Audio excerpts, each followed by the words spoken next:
राधे राधे मेरे प्यारे भाइयों बहनों माताओं व बंधुओं। आज मैं लाई हूँ श्री विष्णु पुराण की कथा का 21वां अध्याय। बंधुओं, यदि आपने हमारे चैनल को अब तक सब्सक्राइब नहीं किया तो जरूर करें और बेल आइकन दबाना ना भूलें ताकि आपको हमारी आने वाली सभी वीडियोस की जानकारी सबसे पहले हो सके। बंधुओं, यदि आपने हमारे फेसबुक पेज को भी अभी तक लाइक नहीं किया तो जरूर करें ताकि आप फेसबुक पर भी हमारे साथ जुड़ सकें। बंधुओं, इसका लिंक मैं नीचे डिस्क्रिप्शन में दे रही हूँ। बंधुओं, जब भी विष्णु पुराण की कथा को पूरा सुने। बंधुओं, बैसाख मास में विष्णु पुराण सुनने का बहुत ही महत्व है। बंधुओं, यदि आपने बैसाख मास में विष्णु पुराण को सुन लिया तो समझिए जन्म जन्मांतर के अपने पापों को खत्म कर दिया, क्योंकि भगवान विष्णु, यदि आप बैसाख मास में श्री विष्णु पुराण को सुनते हैं तो आपके सभी जन्मों के पापों से आपको मुक्त कर देंगे और आपको आशीर्वाद रूप में आपकी हर इच्छा पूरी करेंगे।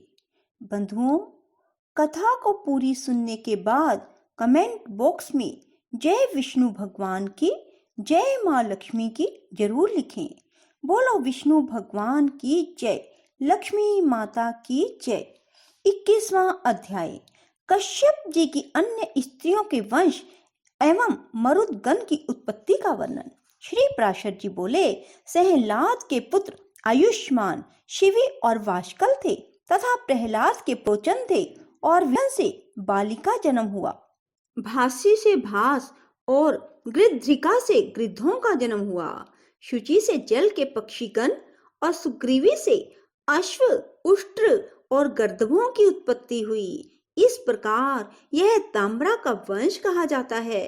विनता के गरुड़ और अरुण ये दो पुत्र विख्यात हैं।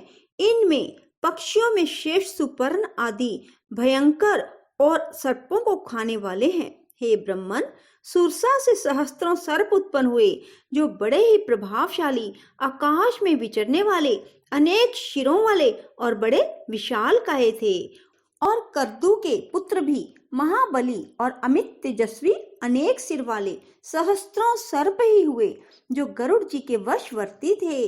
उनमें से शेष, वासुकी, तक्षक, शंख, श्वेत, महापदम, कंबल, अश्वतर, एलापुत्र, नाग, करकोटक, धनंजय तथा और भी अनेक उग्र, विषधर एवं काटने वाले सर्प प्रधान हैं। क्रोधवशा के पुत्र क्रोधवशगण हैं। वे बड़ी बड़ी दाढ़ों वाले, भयंकर और कच्चा मांस खाने वाले जलचर, स्थलचर एवं पक्षीगण हैं। महाबली पिशाचों को भी क्रोधा ने ही जन्म दिया है। सुरभि से गो और महिष आदि की उत्पत्ति हुई और इरा से वृक्ष, लता, बेल और सब प्रकार के तृण उत्पन्न हुए हैं।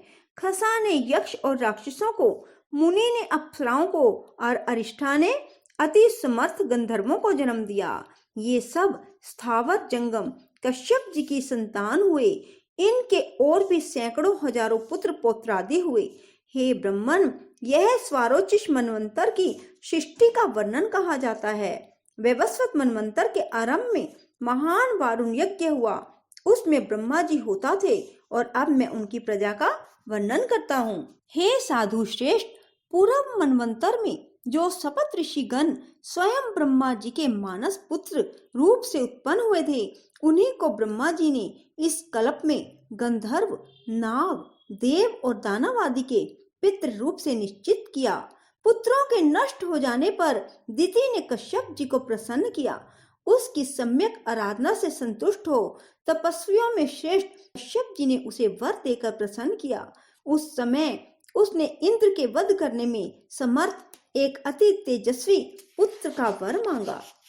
मुनि श्रेष्ठ कश्यप जी ने अपनी भार्या दिति को वह वर दिया और उस अति उग्र वर को देते हुए वे उससे बोले, यदि तुम भगवान के ध्यान में तत्पर रहकर अपना गर्भ, शौच और संयम पूर्वक 100 वर्ष तक धारण कर सकोगी तो तुम्हारा पुत्र इंद्र को मारने वाला होगा। ऐसा कहकर मुनि कश्यप जी ने उस देवी से संगमन किया और उसने बड़े शौच पूर्वक रहते हुए वह गर्भ धारण किया। उस गर्भ को अपने वध का कारण जान देवराज इंद्र भी विनय पूर्वक उसकी सेवा करने के लिए आ गए।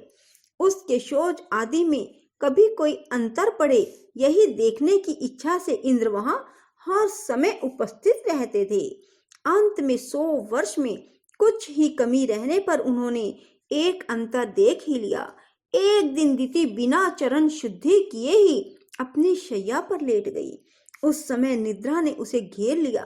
तब इंद्र हाथ में वज्र लेकर उसकी कुक्षी में घुस गए और उस महागर्भ के 7 टुकड़े कर डाले। इस प्रकार वज्र से पीड़ित होने से वह गर्भ जोर जोर से रोने लगा।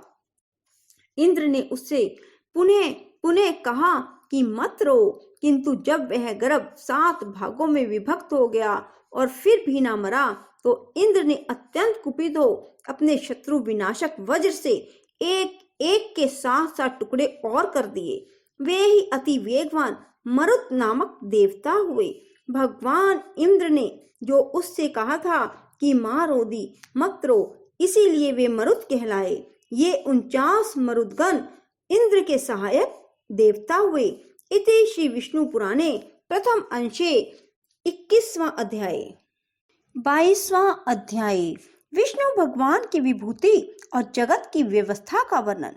श्री प्राशर जी बोले, पूर्व काल में महर्षियों ने जब महाराज पृथु को राज्य पद पर अभिषिक्त किया तो लोक पितामह श्री ब्रह्मा जी ने कर्म से राज्यों का बंटवारा किया। ब्रह्मा जी ने नक्षत्र, ग्रह, ब्राह्मण, संपूर्ण वनस्पति और यज्ञ तथा तप आदि के राज्य पर चंद्रमा को नियुक्त किया।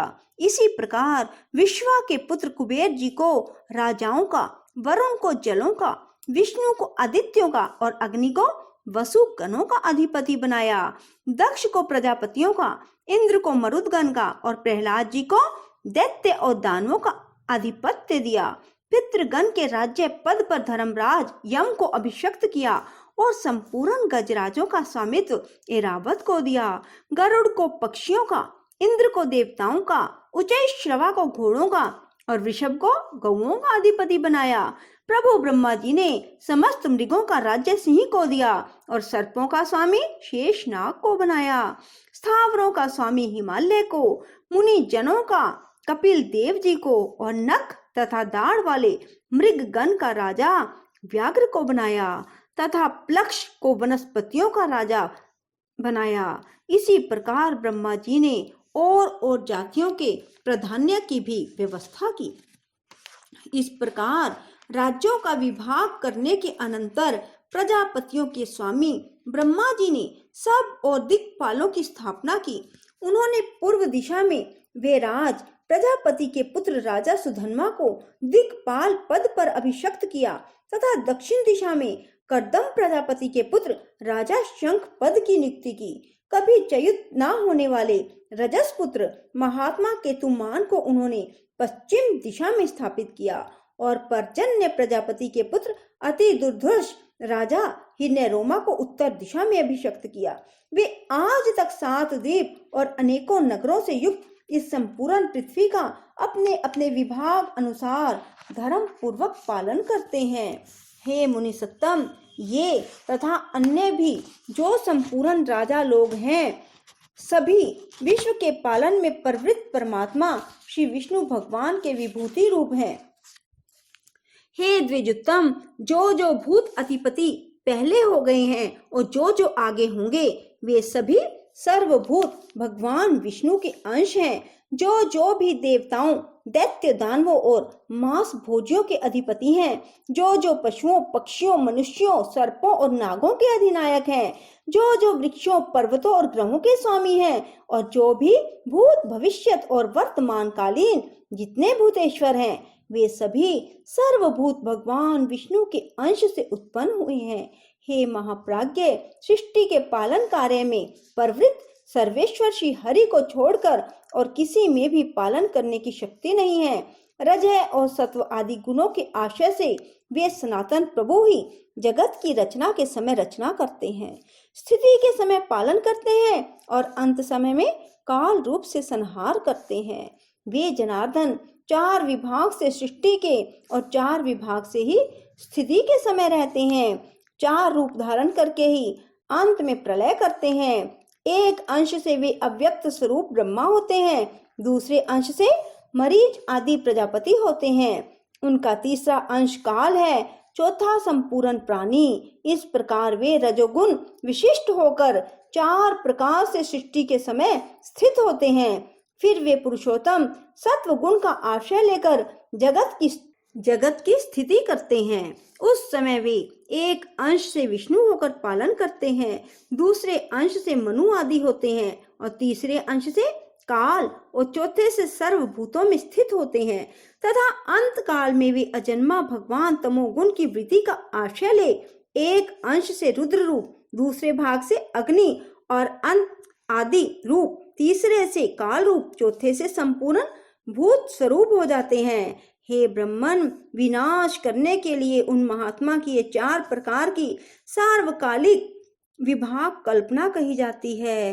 ब्रह्मा, दक्ष आदि प्रजापतिगण, काल और समस्त प्राणी श्री हरि की विभूतियां जगत की सृष्टि की कारण हैं। राधे राधे। जय श्री कृष्णा। बोलो विष्णु भगवान की जय, लक्ष्मी माता की जय। बंधुओं, यदि आपको हमारी वीडियो पसंद आए तो इसे लाइक करें और शेयर भी जरूर करें। धन्यवाद।